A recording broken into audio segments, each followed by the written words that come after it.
pwede na po tayong mag-start kasi 6:30 na, baka tayo magahon. At kung paano yung ating pananalangin, katulad niya, maraming humihingi ng pananalangin. Na kagaya ng kaya isang karaniwang babae sa katauhan ni Hana. Matatagpuan po natin doon sa 1 Samuel 1, verse 1 to chapter 2, verse 17. So, titingnan po natin yung faithfulness ng ating ang babae nito, si Hana, asawa ni Elkanah, na-discuss na rin po kung sino siya. Siya po ay unang asawa at nagkaroon din ng pangalawang asawa, si Elkanah, dahil siya baon. Okay, so malinaw po na na-discuss na po yon. So, tingnan natin po yung kanyang puso, no? Yung kanyang puso para sa bansa, no? Sa kanilang bansa. So, una, yung kanyang faithfulness in making your vow to God. Kung ikaw ay mananalangin, kailangan gumawa ka ng vow mo, yung commitment mo. Vow to God in verse 11. In verse 11, and she vowed a vow, sabi niya, vowed a vow, and said, O Lord of hosts, if thou wilt indeed look on the affliction of thine handmaid, and remember me, and not forget, kung mo akong kalilimutan, then, but will give unto thine handmaid a man child. So ito yung panalangin niya, bigyan siya ng anak. Then I will give him, ito yung pangako, yung vow niya, mayroong pangako. No? Kaya kung tayo po ay nananalangin, maliban doon sa vow, para tayo magkaroon answered prayer, ay mangako ka sa Panginoon. Then I will give him, sabi niya, unto the Lord all the days of his life. Ito pa, parang si Samson, no? And there shall no razor come upon his head. Kasi parang nasa right din, no? Parang nasa right yung kanya. Bagaman hindi naman sinabi na siya nasa right. Pero yun ang siya panalangin ng kanyang ina. Yan. So, unahin po natin yung kalalagayan nitong si Hana bilang siyang karaniwang babae, compare po sa isang may katungkulan, mataas na tao sa bansang Israel. Okay. So, kailangan po tayo na nanalangin faithfully ay gumawa po tayo ng pangako sa Diyos. Yan. Para magkaroon tayo ng answered prayer. So, be a devoted child of God. Kailangan maging deboto po tayo. No? Hindi man na mga ginagamit po yan ng mga ibang relihiyon, yung pagiging deboto, yung mga pupunta sa Quiapo. Pero ito ay talagang mga deboto dapat yung mga anak ng Diyos, no? Yung mga hindi kulto, no? So in verse 7, sabi niya rito in verse 7, and as he did so year by year, so taon-taon siya, when she went up to the house of the Lord, so she provoked her, therefore she wept and did not eat. Yan, nang-aasar kasi itong si Penina, yung kanyang karibal, sa pagmamahal ni Elkanah. So, kung tingnan natin yung karakter dito, yung attitude ni Hana, ay hindi mo makikitaan ito ng, kahit inaasar-asar siya ni Penina, ay hindi siya gumagawa ng yung pagganti. No? Tahimik lang po siya. Pero kung iba-ibang babae ito, ay baka nasampal na niya, nasa bunutan, at nagpambuno na ito. Pinababayaan lang niya. Okay? Pinababayaan lang niya. Basta ang kanyang pananalangin ay tuloy-tuloy lang. Okay, so it's continuous prayer to God.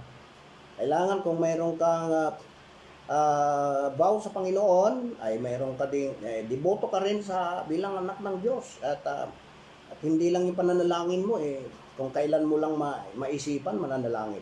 Kailangan po ay continuous. Kung 3 times a day, daily, ay gawin mo yan para sa iyong pinapanalangin. Matagpuan po natin doon sa verse 12 and 13. So in verse 12 and 13, and it came to pass as the continued praying. So, yan. Continued praying. Sabi niya. Sabi ko kanina, 12, no? Continued praying, continuous, no? Continued praying before the Lord that Eli marked her mouth. And how Hannah, she speak in her heart, on her lips moved, but her voice was not heard. So therefore Eli thought that she had been drunken. Okay, so sabi dito, and Eli said unto her, how long wilt thou be drunken? Put away thy wine from thee. Ang sabi ni Hannah ay, priest, sabi niya, priest, ako po ay hindi manginginom na ayon sa iyong bintang. Okay, sabi niya ay how long? Ibig sabihin, pinaghihinalaan siya na matagal lang nagiinom ito. So, put away thy wine from thee.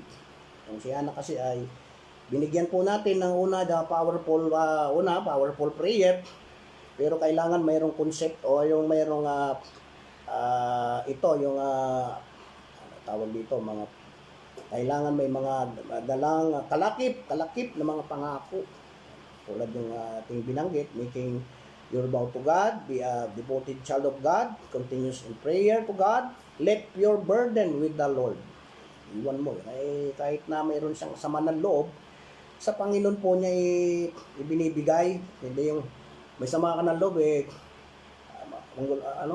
sino-sino na lang pag-iinitan mo sa mga pamilya mo o kung sino man, paglasing, di ba? Paglasing, sino lang ang kanya hinahamon. Yan. So, lift your burden with the Lord. And verse 15. And Hannah answered and said, No, my Lord, I am a woman of sorrowful spirit. Yan, sorrowful spirit. I have drunk neither wine nor strong drink, but have poured out my soul before the Lord.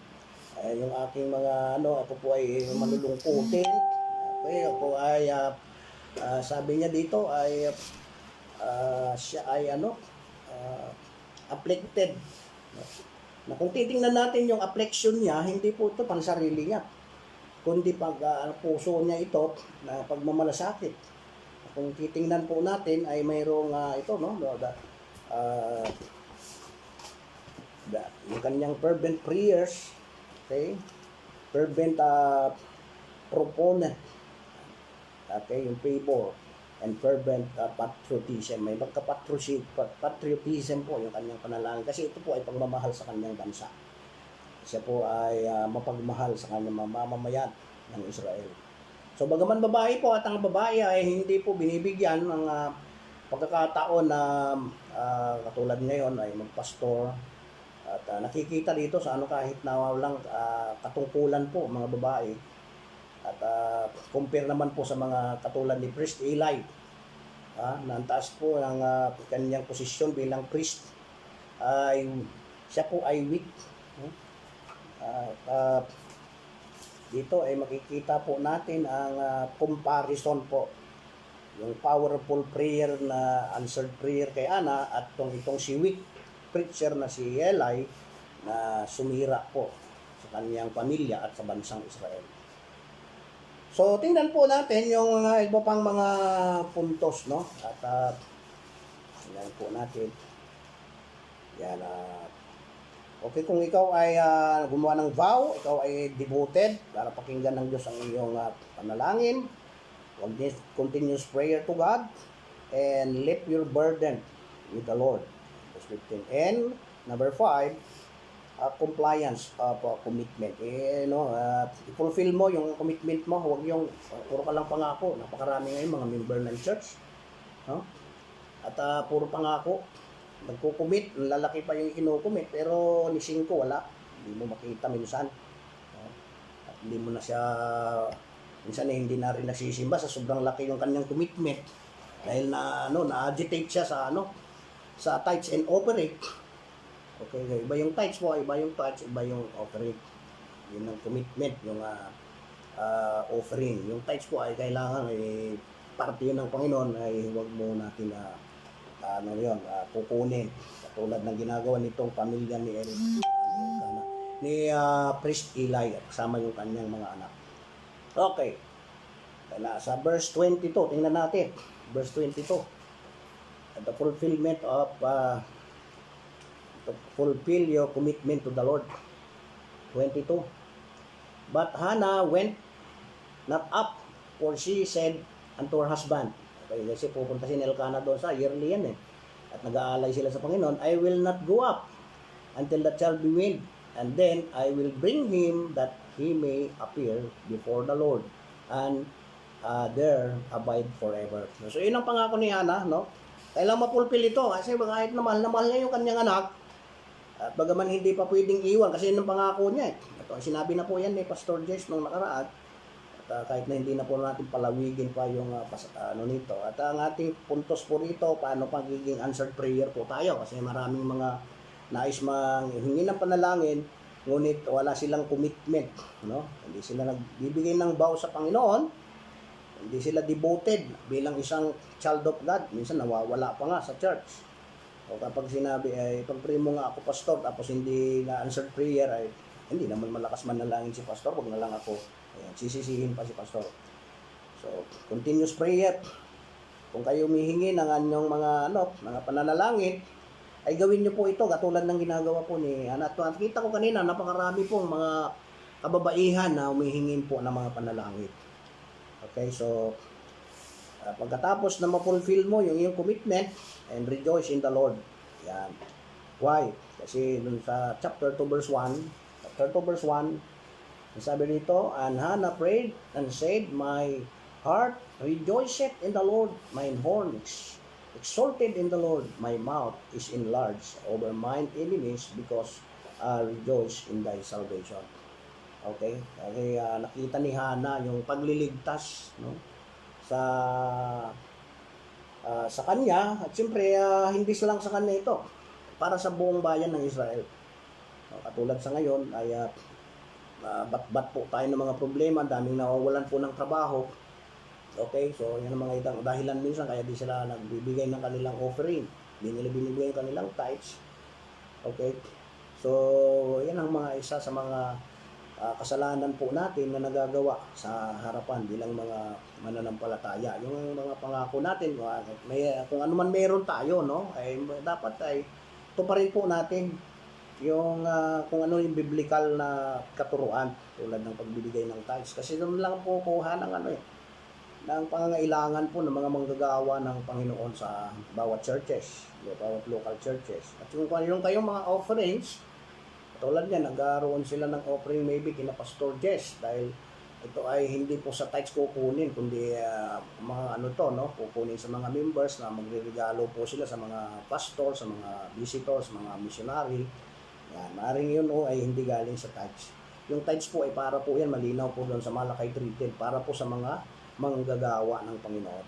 O yan, so hindi po, iba po yung offering. Pag mayroon kayong offeringan para sa mission, ay hindi po dapat gastusin po yan ni pastor. Yan. At mayroon kayong offering para sa church building, hindi po yan pwedeng dalawin. Para lang yan sa church building. At kung mayroon kayong offering para sa sasakyan, para lang sa sasakyan, para magamit na service ng church. Okay, so ganun po. At simple, dahil sa kanyang fervent prayer, okay, ay ang resulta ay good success. So, tingnan natin po yung kanina, yung powerful prayer, mayroong powerful prayer, mayroong sorrowfully, mayroong bang English ng powerfully? Powerfully. Okay, so tingnan ko kanina, mayroon powerfully. She prayed powerfully. Siya na ay nag-pray, okay, powerfully. Nakita natin doon kanina sa binasa natin doon sa chapter 1 verse 10. She was in bitterness of soul. Yung kanyang masama ang kanyang loob, afflicted po siya. And prayed unto the Lord and wept sore. So that is powerful prayer. Kapag sinisigaw mo yan sa Panginoon, masok ka sa kwarto mo kung ayaw mo sumigaw ka doon, o kaya punta ka sa bundok, doon ka mag-isigaw mo yung iyong panarangin. Sabi niya rito, and wept sore. Umiyak siya ng umiyak ng matindi. Ito si Hannah. Para pakinggan siya kung paano ang kanyang katulad ni David, ay si Hezekiah, nung siya nanalangin, ay nakitaan siya ng Panginoon, yung luha mula sa kanyang mata. Sa Isaiah 38, okay, yung ating titingnan doon. Mga pananalangin mga ganito, yung fervent prayers, okay, fervent proponent, favor. Tayo ngayon ay nag-a-advocate ng mga nanghihingi ng panalangin. Pero kahit po kayo ay nanghihingi ng mga panalangin, na nangunguna sa devotion, dapat po gawin din po ninyo ito. Fervent prayer, patriotism. Patriotism. Kasi pagmamahal po ito sa sariling bayan. Yan. Kapag wala kang pagmamahal sa sarili mong bayan, ay sabi ni ng isang umawit, katulad mo ng isang malansang isda. Kaya sabi niya at napaka daw yung tawag doon, yung kanyang kaisipan, ang kanyang kultura ay makaibang bansa. Alam nyo ba na ang mga Pilipino ay minsan ay talagang makikita mo na walang patriotism, no? Tingnan mo yung mga patriotic country, ang unlad, tulad ng Japan. Kasi may malasakit po sila. At tulad din po ng Israel, maging halimbawa sila sa mga bansa na sa paligid, ay kailangan po nila ng fervent prayers katulad ni Hannah, katulad din po natin kung tayo po yung mga panalangin and fervent proponent. Tayo proponent, favor po pa tayo ng favor, tayo po ay maging nag-a-advocate na mamagitan, no? Bagaman nandiyan ang ating Panginoon, siya ay na katulad niyan, may mga prayer request, ang labas nito yung mga na binigyan na magpe-pray ay parang advocate. Bagaman mayroon tayong great advocator, ang ating Panginoon Jesucristo, na siyang dapat po natin pagtiwalaan. Yan. Imalay mo, pinagbigyan mo ng prayer mo, mas wicked pa. Katulad nga nitong si Eli, hindi mo naman makikita yung tao, yung kanyang isip at puso, di ba? Kung ang mga naglalaro sa isip nito, minsan plastic lang yung kanya nakikita, sa kanyang pagkatao. Ngunit sa kanyang kalugluban ay bulok, no? Kaya kapag binigay mo panalangin mo doon, kung binigay mo kay Priest Eli, madadamay ka sa sumpa. Buti pa kay Ana na lang bigay mo, kahit nakaraniwang babae lang. Kasi mayroon siyang ganitong puso, no? May prinsipyo siya bilang isang karaniwang babae. Okay, so number 1 is the she prayed powerfully and she prayed sorrowfully. Yung binasa natin kanina, si malungkot, pinagbintangan pa nga siya ni Priest Eli na siya lasing. Itong si Priest Eli, makikita mo yung kanyang pagiging isang tao na mahina yung discernment, no? Ay hindi ba niya naaamoy? O siguro sa dahil matanda na siya, malabo na yung mata. Okay, so given din po yun.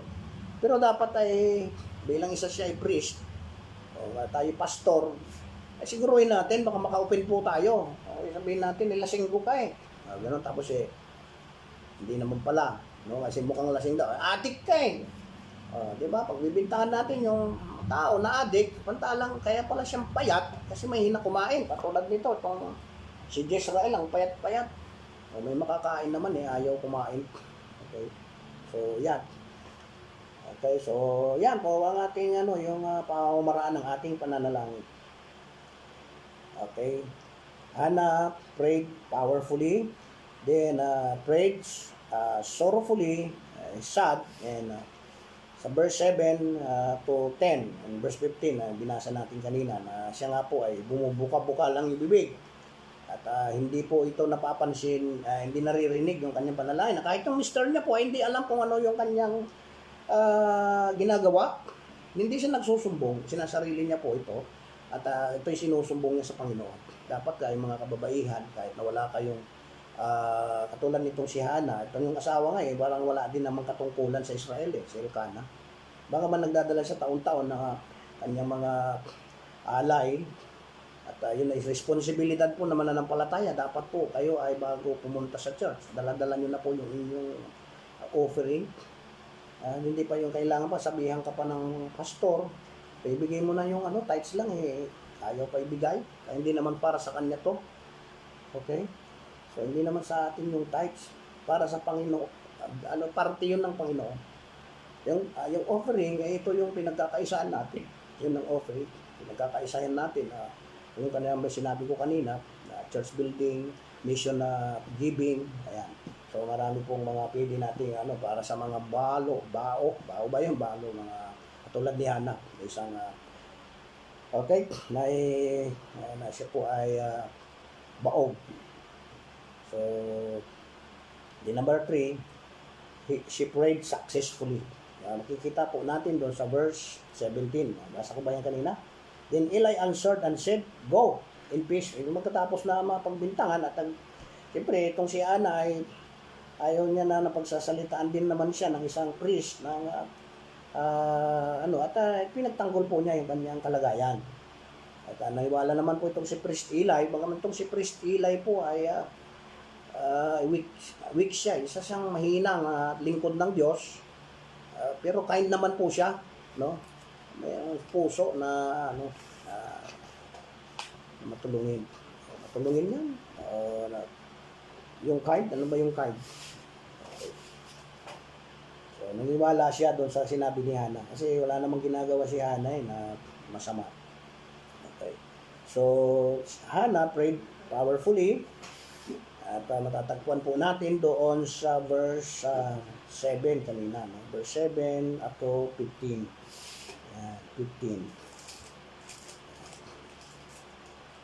She prayed successfully, then sorrowfully, successfully, and joyfully in verse 25. Verse 25. Ito, patingin na basahin natin. Verse 25 ng chapter 1, 25, sabi rito, "And they slew a bullock and brought the child to Eli." So, nung ibibigay na niya, malaki na siguro mga batang na siya, yung child sabi, marunong ng utusan, marunong ng magsaing, marunong magwalis. So, sabi ni Hana, at naturuan ko na tong anak ko, paano mananalangin. Mga nanay, di ba? Kasama lagi anak, kaya tinuturuan yung mga anak nyo manalangin, hindi yung kayo nananalangin, yung mga anak nyo pakalat-kalat. No? Mayroon kayong nakatakdang devotion. Kung wala kayong devotion, gamitin nyo po itong Hope Gason. At para mag-message po sa bawat pamilya na nanonood, gamitin nyo po yung mga mensahe. Diyan po ang ginawa ni Doc Jess para sa mga ka-hopers. Okay? Yan. Okay? So, joyfully showing her joy. And also in chapter 2 verse 1. And Hannah prayed and said, "My heart rejoiceth in the Lord. Mine horn is exalted in the Lord. My mouth is enlarged over mine enemies, because I rejoice in thy salvation." Masaya si Hannah.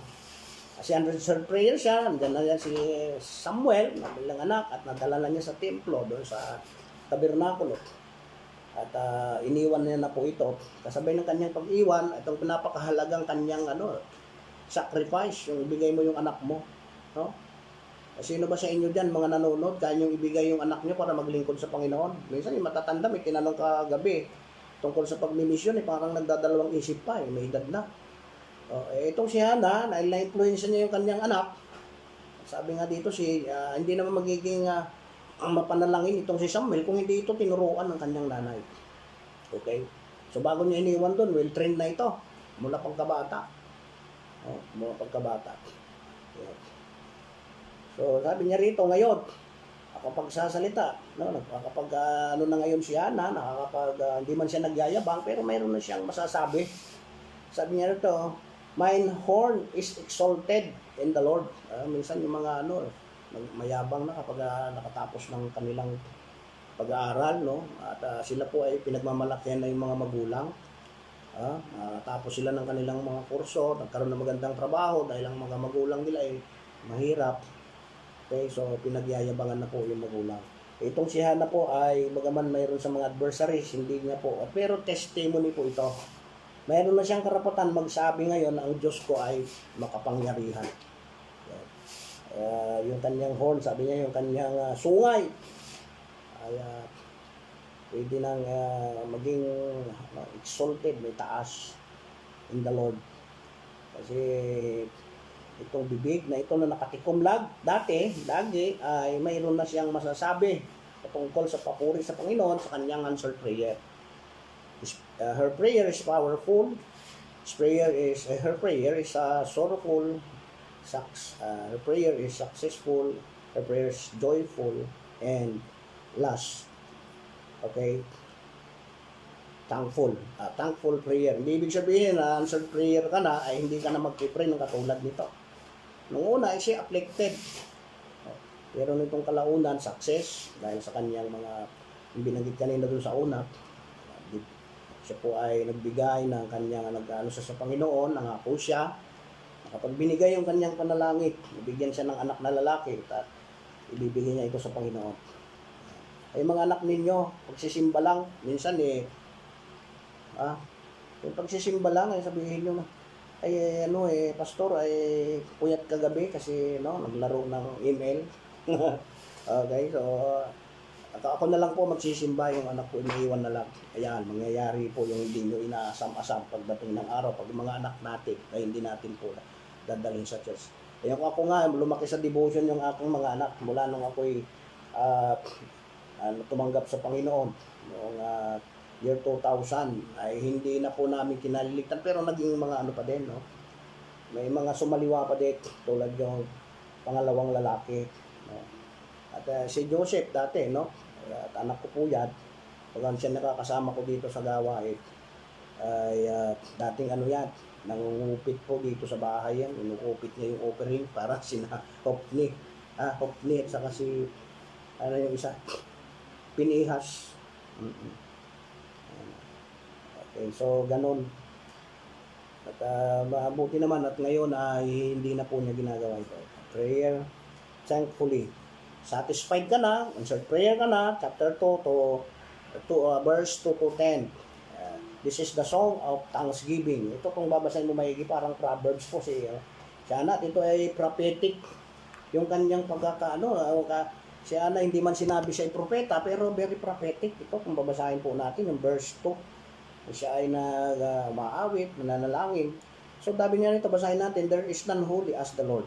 For there is none beside thee, walang katulad. Ito nare-recognize niya Panginoon. Dapat nare-recognize mo na walang katulad natin Panginoon. Huwag kang mabahala, ano man nangyayari dyan. Kung tayo man ay mamatay sa COVID, may buhay naman na tayong bubuhayin tayo muli. Okay? So hindi naman natin alam, ang kalaban natin, hindi na, katulad niyan, may mga nagpabaksin, hindi pa rin sigurado. Okay, ewan ko kung totoo ba yung mga lumalabas sa social media. Kaya yung problema ngayon, mga social media, kung ano-ano mga, mas nakaka-influence siya. Yeah. So, talk no more. So, exceeding proudly. Let not arrogancy. Ito yung mga kaaway niya. Come out of your mouth. For the Lord is a God of knowledge. Dapat tulad niya na mayroon tayong pagkilala sa Diyos katulad nito. Knowledge and Him action are with. Ito po ay kanyang lumalabas sa kanyang bibig, sa kanyang pasasalamat sa Diyos. The vows yung may buwanaro, di ba, yung may bahina po yun. The vows, sabi niya rito, of the mighty men are broken. Broken pieces, and they that stumbled are girded with strength. Yan, yung mga nadapa ay magkakaroon po ng balaba, girded, yung tali dito sa kanyang baywang ng kalakasan. Di ba yung mga boxer, yung mga naglatali sila dito para maging mas malakas sila pagka katulad nito. So they that were full have hired out themselves for bread, and they that were hungry ceased, so that the barren hath born 7. Ayun, kasi Ana ay nagkaroon po ng kapatid na ilang sinabi dito, 3 lalaki, 2 babae. Okay? At hindi lang siya ibinigay ng Diyos dahil sa kanyang pananalangin, kanyang katapatan, sa kanyang puso para sa Panginoon ay pinalitan po yung kanyang kalungkutan. Okay, the Lord makes a poor. Ito. Yeah, the Lord kill it and make it alive. He bring it down to the grave and bring it up. So kaya lahat ng Diyos, kanyang pumatay, kaya niyang bumuhay. So dapat hindi po tayo pinaghihinalaan ng ating Diyos. Okay. At huwag tayong magdadalawang isip. For the Lord make it poor and make it rich. He bring it low and lift it up. Yeah. Kaya daw pumatay, pwedeng bumuhay. Nung nagpunta ako ng Basilan, ako lang po yung pastor na mga nandun sa noon. Ay bago pa lang ako mananampalataya, ang lakas ng loob ko Okay? Sabi ko, sige, ako na lang mag-preach doon sa Lamitat. At subukin ko itong Diyos na ito, ng Diyos ng Israel na binabanggit sa Bible, na ito yung pinaglalaban ni David, si Elijah, at kung sino-sino pang mga great men dito sa Bible. So ganun ang aking pinosisyon. Ako lang tumanggap ng pupunta doon sa Lamitan at natulog ako doon. Yung bahay na tinulugan ko ay punong-puno po ng armas, yung kwarto. At ang tiwala ko sa Diyos, ang Diyos ang bahala sa akin. Ay kung ako'y mamamatay na, sabi ko, Lord, bago lang akong mananampalataya. Hindi pa ako nakakapagsimula ng gawain dito noon. Ay sinama ako doon, ngunit walang gustong pumunta sa Lamitan. At yun, nasubukan natin yung kapangyarihan ng Diyos ni Ana, na kung saan dito siya nananalangin, ng Diyos ng Israel. Yan. Okay, so successful, then joyful. Ito, binasa na natin yung the Lord make it poor and make it rich. Kaya kanyang pagyamanin, kaya kanyang gawing mahirap. Lahat kaya niya, walang imposible sa kanya. Kahit yung mga barinuman ay pwede niyang buksan yung kanilang sinapupunan upang magkaroon ng mga anak. Okay, he raised up the poor of the dust and lifted up. Okay, lifted, bring it. No? Ito, medyo malabo yung mata ko. The Lord make it poor, pwede niyang gawin kang mahirap and make it rich. He bring it low and lift it up. Pwede ka niyang ibaba, pwede ka niyang itaas. He raise it up the poor out of the dust. Yung mga katulad ni David na siguro pinaraparatangan siya ni King Saul noon na taong madusing, no? Dahil sa pastol siya, pero dahil sa kanyang kababaang ng loob at yung kanyang puso, sinabi nga dito na nearest to the heart, no? A man after his own heart. Ano sabi niya? Ang Diyos, si David ay a man after his own heart. Okay? So, bagaman makasalanan po si David, ay ng Diyos ay hindi pumipili po na tinatawag. Okay, raise it up, the poor. Ayan na yan, das. And lifted up the beggar from the dunghill. So, set them among princes and to make them inherit the throne. Ito mo yan, David, no? Hindi pa nangyayari yan, alam na ni Ana, no? Very prophetic po itong sinasabi niya. For the pillars of the earth are the Lord and hath set. Okay, so dito po at ito na po ang Elkanah. Ito naman yung kontrapelo, ang Elkanah Wintorama. Elkanah pala. Bago tayo po, hindi na natin po sumadidiscuss yung pagiging wicked nitong mag-aama na ito. So, puputulin na po natin. Mahalaga ay mayroon tayong mensahe para sa ating mga hinihiling ng mga panalangin. Kailan natin magbigay ng doon sa ating topic kanina. Magbigay sa Panginoon, mangako tayo sa Panginoon. At yung pinangako ay huwag mong bibiguin. Panginoon. Magkaroon ka ng commitment, magkaroon ka ng burden. At ang bunga ng lahat ng ito ay answered prayer. At ito yung success. Success. So, dito sinabi, yung kay Ana ay bilang isang babae. No? Minsan hindi natin napapansin, minsan sikat lang yung mga lalaki, no? Dito pag binabasa mo mga lalaki. Pero bibigyan natin pansin, hindi po nag-transform, hindi po dito, no? Hindi po nangyari po itong transformation na ito mula sa judges papuntang kingdom kung wala po yung siyahanan na nanalangin isang babae, karaniwang babae para sa kanyang bansa.